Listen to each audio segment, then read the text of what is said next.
Hi అండి, నేను మీరాని. Welcome to our channel అమ్మ వంట. ఈరోజు మన వీడియోలో కజ్జికాయలు అయితే ప్రిపేర్ చేస్తున్నానండి. హెల్తీగా అలాగే టేస్టీగా ఎలా చేసుకోవాలో మన వీడియోలో చూసేద్దామండి. బయట అయితే మైదా పిండితో చేస్తూ ఉంటారు. నేను గోధుమ పిండితోనే అదే టేస్ట్ అలాగే వచ్చేగా ఎలా చేయాలో వీడియోలో అయితే చూపిస్తున్నాను. తప్పకుండా మీరు కూడా ఒకసారి ట్రై చేయండి. ఇక లేట్ చేయకుండా ఎలా చేయాలో మన వీడియోలో అయితే చూసేద్దాం పదండి. ముందుగా ఒక మిక్సింగ్ బౌల్ తీసుకొని అందులో ఇక్కడ నేను 2 కప్పుల వరకు గోధుమ పిండి అయితే తీసుకుంటున్నానండి.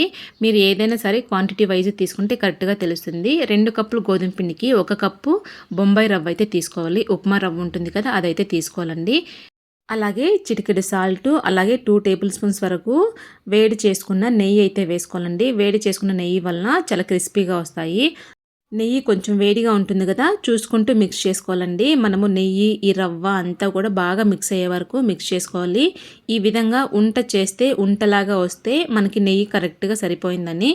ఉంటగా రాలేదు అనుకుంటే మరో 1 టేబుల్ స్పూన్ నెయ్యి కొంచెం వేడి చేసి వేసుకొని మిక్స్ చేసుకుంటే సరిపోతుందండి. ఈ విధంగా మిక్స్ చేసుకున్న తర్వాత మనము కొంచెం కొంచెంగా వాటర్ వేసుకుంటూ మనకి చపాతీకి ఏ విధంగా అయితే మనం మిక్స్ చేసుకుంటామో అదే విధంగా చేసుకోవాలి. కాకపోతే దీంట్లో మనము బొంబాయి రవ్వ వేసాం కాబట్టి కొంచెం వాటర్ ఎక్కువగా పడుతుంది. కొంచెం చూసుకుంటూ ఈ విధంగా కొంచెం సాఫ్ట్గా మిక్స్ చేసుకొని పక్కన పెట్టుకోవాలి. పిండి ఆరిపోకుండా పైన కొంచెం నెయ్యి రాసుకొని పక్కన పెట్టుకోవాలండి. ఒక 10 మినిట్స్ పక్కన పెట్టుకుంటే సరిపోతుంది.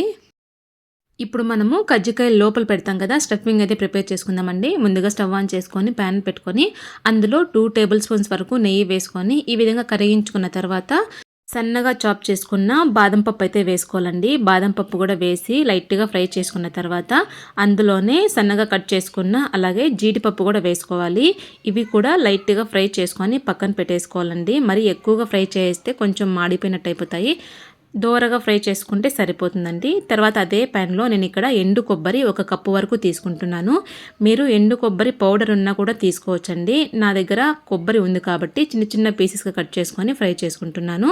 ఈ విధంగా ఫ్రై అయిన తర్వాత అది కూడా తీసి పక్కన పెట్టేసుకోవాలి. తిరిగి అదే ప్యాన్లో మనం ఏ కప్పుతో అయితే కొబ్బరి తీసుకున్నామో అదే కప్పుతో 1/2 కప్పు వరకు బొంబాయి రవ్వ తీసుకోవాలండి. బొంబాయి రవ్వ కూడా పచ్చివాసన అంతా పోయే వరకు కొంచెం బాగా ఫ్రై చేసుకొని పక్కన పెట్టేసుకోవాలి. ఇప్పుడు స్టఫింగ్ అయితే రెడీ చేసుకుందామండి. ముందుగా మనం ఫ్రై చేసుకున్న బాదం పప్పు, జీడిపప్పు ఒక బౌల్లో వేసుకోవాలి. అలాగే మనం ఫ్రై చేసుకున్న బొంబాయి రవ్వను కూడా అందులో వేసుకోవాలండి. తర్వాత ఒక మిక్సీ జార్ తీసుకొని మనం ఫ్రై చేసుకున్న ఎండు కొబ్బరి ఉంది కదా, అది కూడా వేసి అలాగే అందులోనే 4 ఇలాచీ కూడా వేసి ఫైన్ పౌడర్ లాగా చేసుకోవాలి. మిక్సీ ఒకేసారి ఆన్ చేయకుండా మధ్య మధ్యలో ఆఫ్ చేసి ఆన్ చేసుకుంటూ ఈ విధంగా పౌడర్ లాగా చేసుకోవాలండి. తర్వాత అందులోనే మనం ఏ కప్పుతో అయితే తీసుకున్నామో అదే కప్పుతో 1 కప్పు వరకు బెల్లం అయితే తీసుకుంటున్నానండి. బెల్లం కూడా వేసి మరి పేస్ట్ లాగా కాకుండా మిక్సీ మధ్య మధ్యలో ఆపుకుంటూ ఈ విధంగా పౌడర్ లాగా వచ్చేటట్టు కలుపుకుంటే సరిపోతుందండి. తర్వాత ముందుగా మనం ప్రిపేర్ చేసి పెట్టుకున్న బౌల్లో ఈ కొబ్బరి పౌడర్ కూడా వేసి బాగా మిక్స్ చేసుకోవాలండి. జీడిపప్పు, బాదం పప్పు, బొంబాయి రవ్వ, అలాగే ఎండు కొబ్బరి పౌడరు, అలాగే ఇవన్నీ కూడా వేసి బాగా మిక్స్ చేసుకొని పక్కన పెట్టుకోవాలి. తర్వాత మనము ప్రిపేర్ చేసి పెట్టుకున్నాం కదా గోధుమ పిండి, అది మళ్ళీ ఒక 2 మినిట్స్ వరకు ఈ విధంగా బాగా మిక్స్ చేసుకొని చిన్న చిన్న ఉండలుగా చేసుకొని మనము చపాతీ ఏ విధంగా అయితే చేసుకుంటామో దానికన్నా కూడా ఇంకా కొంచెం చిన్నవిగా చేసుకోవాలి. ఎందుకంటే మన కజ్జికాయలకి కొంచెం చిన్నది కావాలి కాబట్టి కొంచెం కొంచెంగా పిండి తీసుకొని మనకి ఎంత వీలైతే అంత పలుచగా అయితే చేసుకోవాలండి.